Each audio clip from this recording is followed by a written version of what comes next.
So today's big discussion topic that I want to talk about, and I'm recording this later for YouTube, there's a ton going on with TikTok right now, and I wanted to talk about it because there's a lot of disinformation out there. For those of you who don't know, I'm a former elected official. I have a lot of knowledge about government, about law, legal stuff, so to speak, actual politics, how, I have a good read on that, I like to think. And I'm also obviously an influencer, a social media guru, so to speak, if I can say so myself, because I utilize it a lot as a creator, including TikTok. So there's three big things going on with TikTok right now, and I want to get right into this. And there's a lot of confusion about which one is which and what's going on, who's doing what does that mean? So let's start with what TikTok themselves are doing.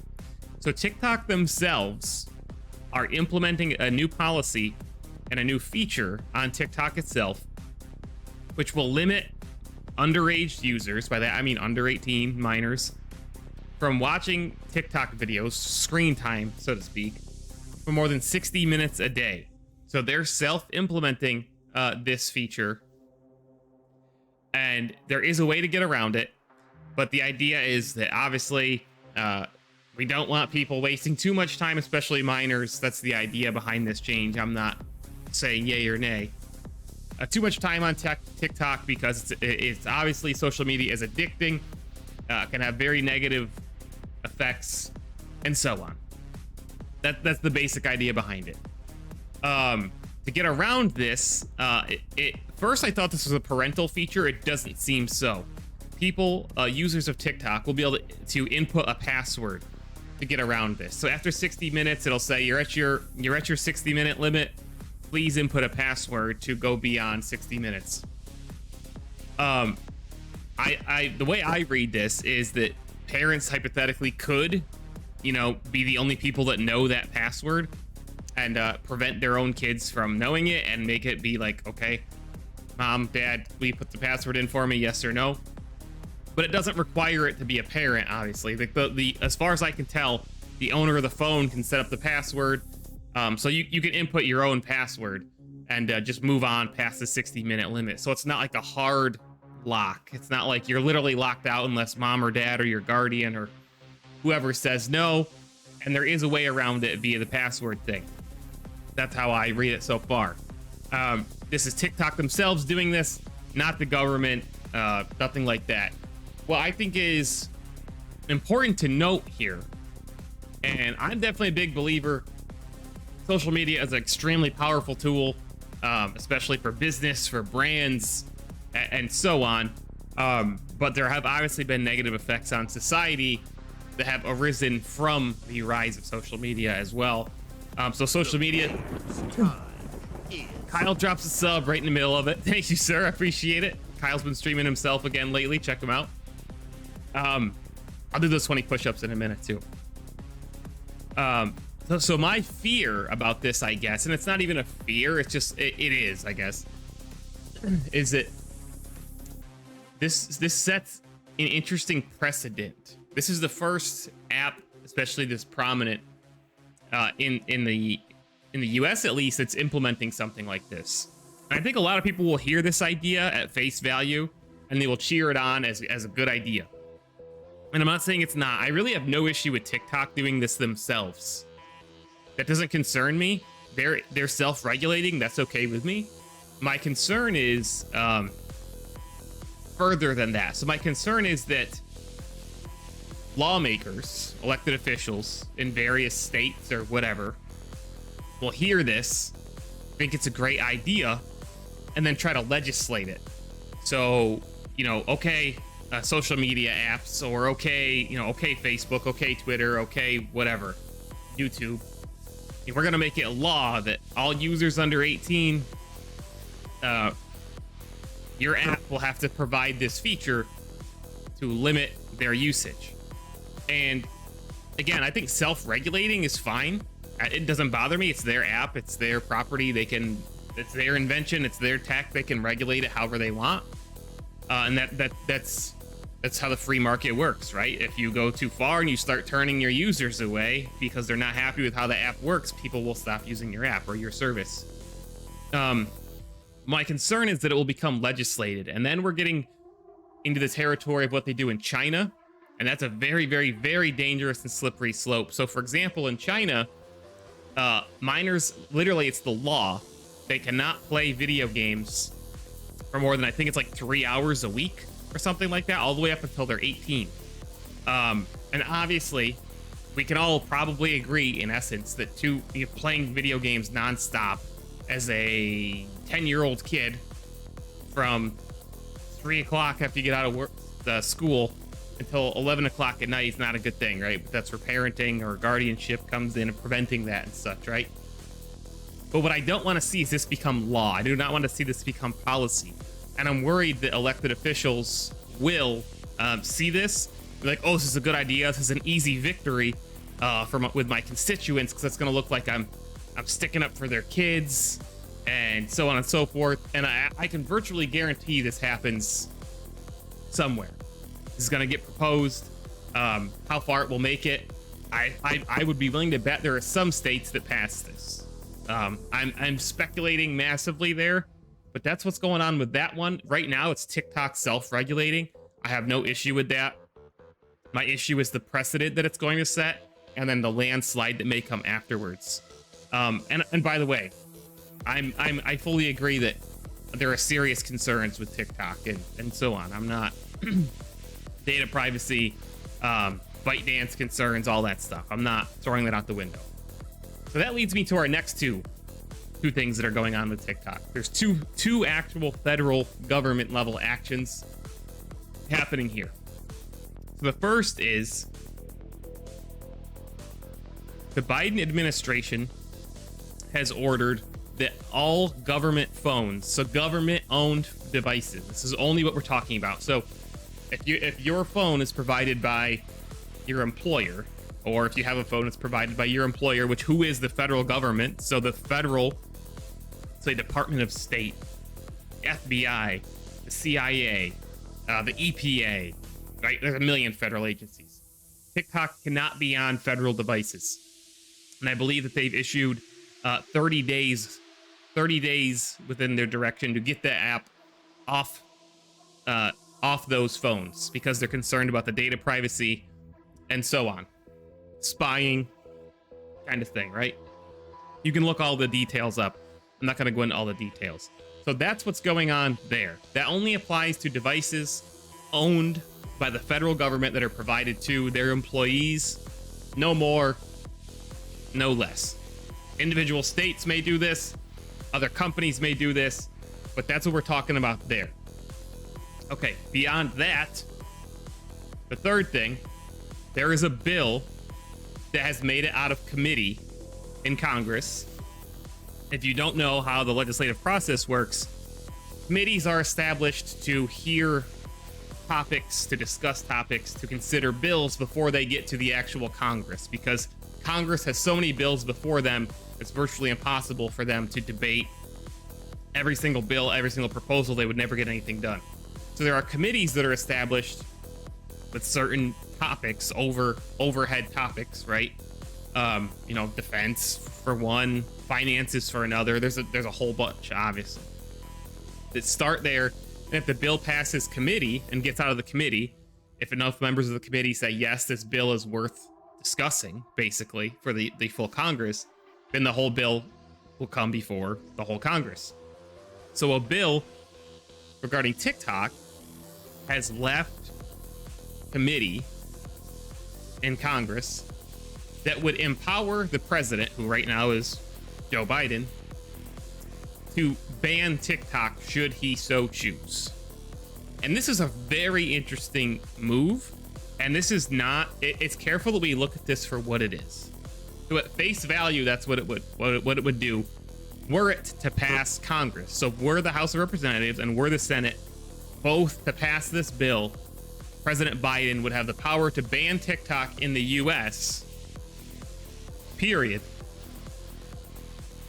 if he so chose to do so. Now, this is very deep, and this is where it gets very controversial. And this, in my opinion, this is all my opinion that comes after this. In my opinion, this is a political grenade, and it's all political posturing. So this committee, which right now is run by essentially the Republican Party, because the Republican Party holds the majority in the House of Representatives. If they wanted to actually legislate this, like the normal way through Congress, you know, which the normal way is that a bill passes in the House, the bill gets sent to the Senate passes it, hypothetically, if they all agree, and then it goes to the president to sign it. It's very unusual for a bill like this to empower a president to do something, especially coming from the opposition party. Like, it almost never happens that the party that is not in control of the presidency passes a bill to empower a president of the opposite party to do something, right? They usually try to hinder and at least mitigate the power of the opposing party's executive. So right now, for example, that's the Republicans traditionally would try to limit the power and limit the actions of the Democratic president, who right now is Joe Biden. For example, the student loan debacle, right? That's usually how these things work politically. So I think it's interesting that instead of taking the bull by the horns, this committee, which is, again, Republican controlled, they don't legislate it themselves. They don't say, hey, we want to ban TikTok in the US. They want to empower the president to ban TikTok in the US. And the reason I think that they are doing this is because it washes their hands of it. Either they're putting the burden on the president, essentially. They're saying, well, it's a win-win situation for them, and it's a lose-lose for the president. Because basically, they can go back to their constituents, those who are upset about TikTok, they're concerned about the data privacy, that are concerned about, you know, all the controversies related to TikTok. They can say, hey, we passed this bill to let the president to do something about this. He's done nothing, and it's not our fault. We told him he could do it. It's not our fault. Where in reality, they could just actually legislate this thing if they so chose. But I think the reality is that they don't want to legislate this thing, and I'm going to tell you why, and I'm going to tell you why this could set a dangerous precedent. Not this bill, which again just empowers the president, but it actually, banning this app could set a dangerous precedent. And again, I hate to make the China comparison, but it needs to be made. By the way, again, when you see a party that doesn't hold the White House empowering the president of the opposite party to do something, you should always question that, because that almost never happens. Almost never happens, especially in modern day society and politics. It happens usually in wartime, when emergency decisions are required, or like a pandemic, which unfortunately we're all very aware of that happening recently. Like mass chaos, right? Like things are going on that Congress can't possibly decide minute to minute. So we are turning on these emergency powers to the president or the executive if it's a smaller body of government, and because we understand that 100 of us, or however many there are, you know, hundreds in the House of Representatives, cannot possibly sit here and debate all this stuff. More decisive action is needed. The reason that this could set a dangerous precedent, obviously, is empowering one singular person to ban apps or whatever. But let's extend it to what it could logically be extended to ban a video game, to ban a movie, to ban a book, to ban an author, to ban a certain musical artist. Very, very, very slippery slope that goes down all sorts of nasty paths. Censorship, infringement upon freedom of speech, infringement upon freedom of religion. Like, this is a political grenade. This thing is, and see, that's the double-edged sword that this would empower. So if this passes and the president does nothing, when somebody complains that, you know, nothing's being done, they said, well, we empowered him and he did nothing. But then if he does something, and let's say he bans it, and people complain about that, well, they took away my app, I think that's an infringement upon my freedoms. Well, that wasn't us, that was the president. And then they're gonna say, well, he's censoring you, he's taking away your freedoms. He's this, he's that. And this could happen. This isn't about just Biden. This isn't about just the current Republicans. And that's what's scary is we're looking at this long term in the precedent that this sets. I don't want government officials deciding what apps I can have on my phone, what games I can play, what movies I can watch, what music I can listen to. And that's taking it to an extreme. But that could happen. And this has happened throughout history with governments. This has happened. This happens currently in countries that are governed by authoritarians, such as China, where essentially anything that is against the majorities and those in power, their belief or what is in their interest gets suppressed, and you just end up with nothing but propaganda. That's all that becomes available is companies and apps and services and movies and games that play by the rules of those in power, in political power. And that's a very, very dangerous precedent to set, which is why I don't think the Republican Party, who is pushing this bill through Congress, if it even passes, I don't think it will. I don't think it'll even pass Congress to go to the president. They know, this thing probably won't pass. This bill probably won't pass, even if it gets out, which it is going to get out to for full debate for the entire membership of Congress. But even if this power came to the president, it's highly unlikely, in my opinion, that the president would exercise this power because of the precedent that it sets. I think they know that. If the president were to start banning apps that people use, whether those apps are good, bad, or in between, like, the people in this committee know darn well that that's going to look like, okay, authoritarian, taking away freedoms, and that's going to be the feedback. But they could just say, well, we didn't tell him to do it. We didn't legislate this. He just had the power to do it. So it's like, it's smart political. It's like a smart political strategy, so to speak, but it's a BS governing strategy, which is what I always care about. I care much more about the actual government side, actual legislation. I don't care about the politics of things. In my opinion, if you do the right thing, government-wise, long-term, that's the best thing you could do for your political party, for yourself, for your own political career, whatever. That means you're probably gonna have to take some hits along the way, but people recognize stability, people recognize wisdom, people will look back after the fact and say, wow, this person was right. That's how you earn people's respect. That's how you earn people's trust. Not short-term political games, which virtually everybody in our system is guilty of at one time or another. I'm not saying this is all one-sided, because it's absolutely not.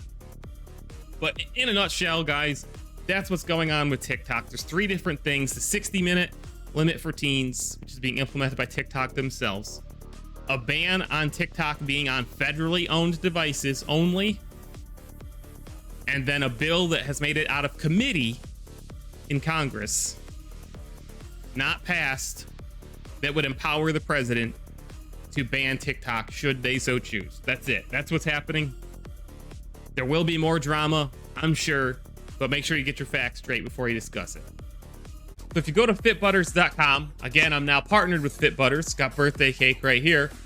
You can see all their products right online, and if you use my link, you will help us out directly. Here you go. There's a monster cookie flavor right on the front page, but then you've got almond, cashew, and peanut butters. They've got gluten-free versions, vegan versions. There's caramel apple pie. Dude, there's tons of stuff. The flavors are out of this world. There's a Girl Scout cookie version. There's a peanut butter cup version, birthday cake, brownie batter. There's so much good stuff here. So try it out. Use my link. Support us. Get some really good flavored carrot cake. Take your peanut butter game to the next level. Take your nutrition game to the next level. And make sure it's packed with flavor. Because tell them the mayor told you.